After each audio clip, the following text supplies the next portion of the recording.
Good morning and Saram students. I wish you all a very happy new year. So let us start with our today's class. As we have started a new chapter before your winter vacation, that is the beggar from moments. So today we are going to continue with that. In the last class we have discussed that there are two characters in the lesson, the beggar. And the two characters were the, the beggar and Sergi. Sergi, who was an advocate. So we got to know that the beggar was asking for some money from Sergi. But when Sergi saw that beggar, he recognized him that I have met this beggar before also. And he was saying something else and giving some other excuse for his situation. But the beggar was not accepting that fact. He said, "No, sir, I was not there." But at last, when Sergi said that I will call police if you will lie to me, at that moment, beggar accepted that yes, I was lying. I am not a teacher nor a student. Even I was a singer in a Russian group. And I was removed from that group because I have a drinking problem. I drink day and night. And he lied to peoples because he can't tell his truth to everyone that he has a drinking habit. So now we will continue after this. What can you do? You ask what you can do, cried Sergi, coming close to him. Work, that's what you can do. So here Sergi says that you should not scream what can I do, what can I do. You should ask yourself what you can do. And you can do, that is the only thing, that is work. Instead of lying to people for money, you should do work. You must work for yourself. So here the beggar says, work. Yes, I know that myself, but where can I find work? So here again the beggar is uh, giving an excuse that from where I'll get work because I have a drinking habit and who would give me work to do? So here Sergi says, how would you like to chop wood for me? So here Sergi is offering a work to beggar, that is the work of a wood chopper. So here the beggar say, I wouldn't refuse to do that. But in these days, even skilled woodcutters find themselves sitting without bread. So here he says that, sir, I'll not refuse to chop the woods. But even the skilled woodcutters are not getting work. They are also not employed properly. How could I do such work? So here Sergi says, will you come and chop wood for me? So he is here offering work to beggar that you can come at my place and you can chop wood for me. So here beggar say, yes sir, I will.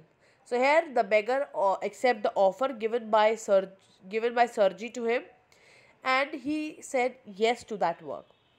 So next Sergi says, very well, we will soon find out. Sergi hastened along, rubbing his hands. He called his cook out of the kitchen. So here what happened, Sergi said that his willingness to work would be judged soon, that I will see how good you work. And he walked off. He here stand for Sergi. Sergi walked off and he called his cook. His cook who was in the kitchen, and he called her. So Sergi says, here Olga. He said, take this gentleman into the woodshed and let him chop wood. So what was the name of the cook of Sergi? The name of that lady was Olga. So Olga came there and Sergi introduced Olga to the beggar, and he says, here comes Olga. And then he ordered Olga to take the beggar to the wood house where he would chop the woods.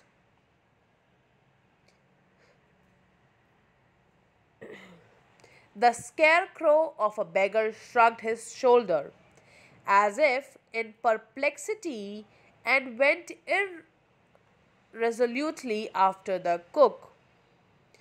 It was obvious from his gait that he had not consent to go and chop wood because he was hungry and wanted work, but simply from pride and shame, and because he had been trapped by his own words.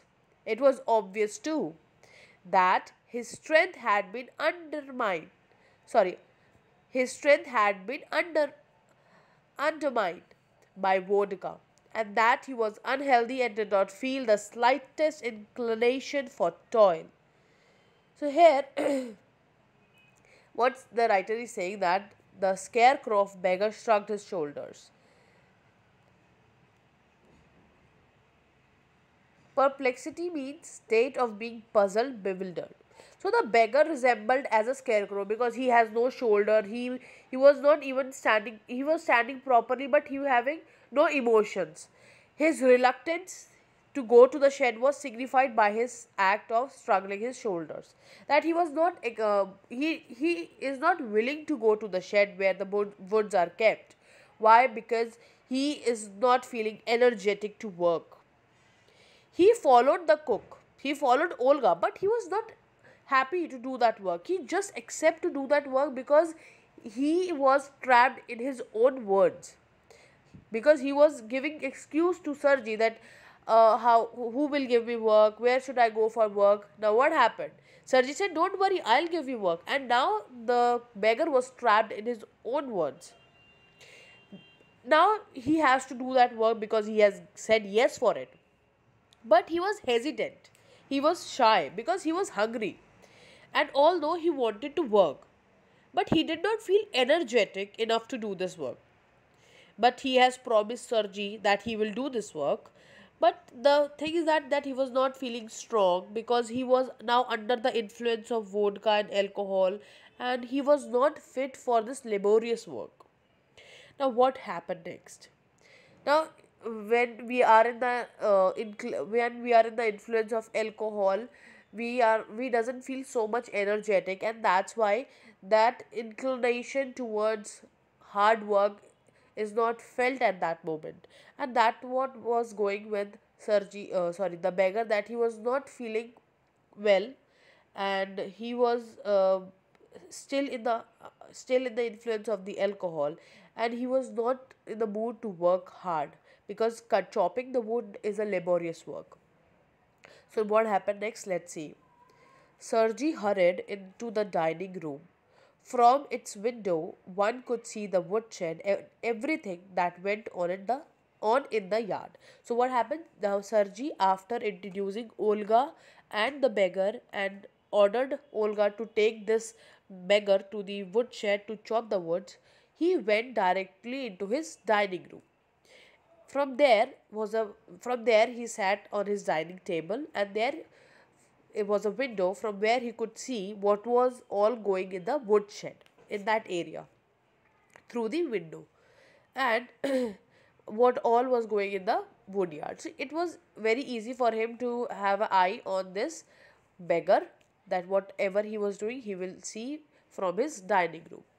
So standing at the window, Sergi saw the cook and the beggar come out into the yard by the back door and make their way across the dirty snow to the shed. Why the snow is called as dirty? Because everyone was walking on that snow the with the shoes in their leg. So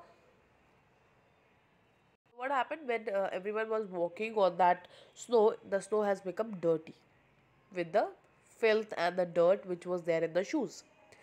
So what happened, that Sergi was seeing that yes, from the back door that cook and the beggar came out in the yard, and they were walking across the dirty snow to the shed, to the area where the shed was. Olga glared wrathfully at her companion, shoved him aside with her elbow, unlocked the shed, and angrily banged the door. Now, what happened? Wrathfully mean with hatred. Olga looked at beggar with the hatred. With hatred, she was having hate in her eyes for that beggar, and she pushed him. Shoved him aside means pushed him.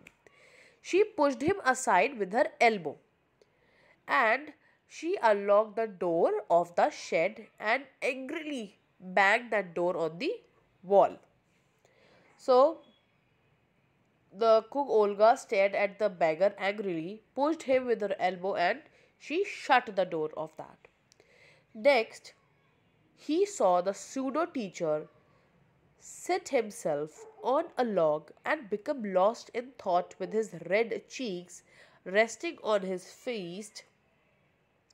The woman flung down an axe at his feet, spat angrily, and judging from the expression of her lips, began to scold him. So, what happened? The beggar, then he saw the beggar who had lied that he had been a teacher, because beggar was lying that I was a teacher and I was kicked out of the school because of some intrigue, some bad plans. I was kicked out of the school. So here the teacher, pseudo teacher, means the beggar who was actually telling everyone that I am a teacher. Pseudo teacher is pseudo teacher here is for the beggar. So what happened? He was sitting on a log and he was thought in his own dreams. He was thinking, he was lost in his own thoughts and in his own dreams. He was having red cheeks and he was sitting, he was having his fist on the cheeks and he was thinking something else.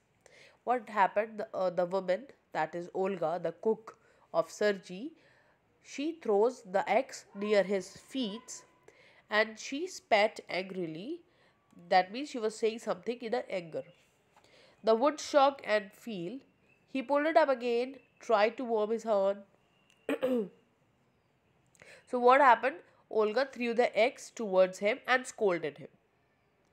The lips expression was looking like as if she's scolding the beggar very badly, because she doesn't like people who are drunker. So that's why she was scolding that beggar badly, and that's why she was having hatred for him in her eyes. Now the beggar irresolutely pulled a billet of wood toward him, set it up between his feet, and tapped it feebly with the axe. So what happened? The beggar now pulled that log of wood towards him. He took axe in his hands, and what he did, he set up that log of the wood between his feet, and now he was, with his very loose hands, he took the axe in his hand. The billet wavered and fell down. So what happened then? One time when he just uh, placed a jab on that log, it fell down. The axe fell down because he doesn't have that much energy to hold the axe. The beggar again pulled it to him, blew on his freezing hands, and tapped it with his axe cautiously, as if afraid of hitting his overshoe or of cutting off his finger.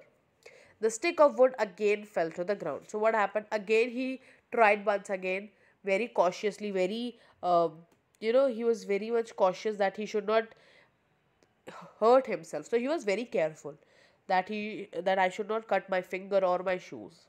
So again what he did, he again made one more jab on the log of the wood, but again that wood fell down.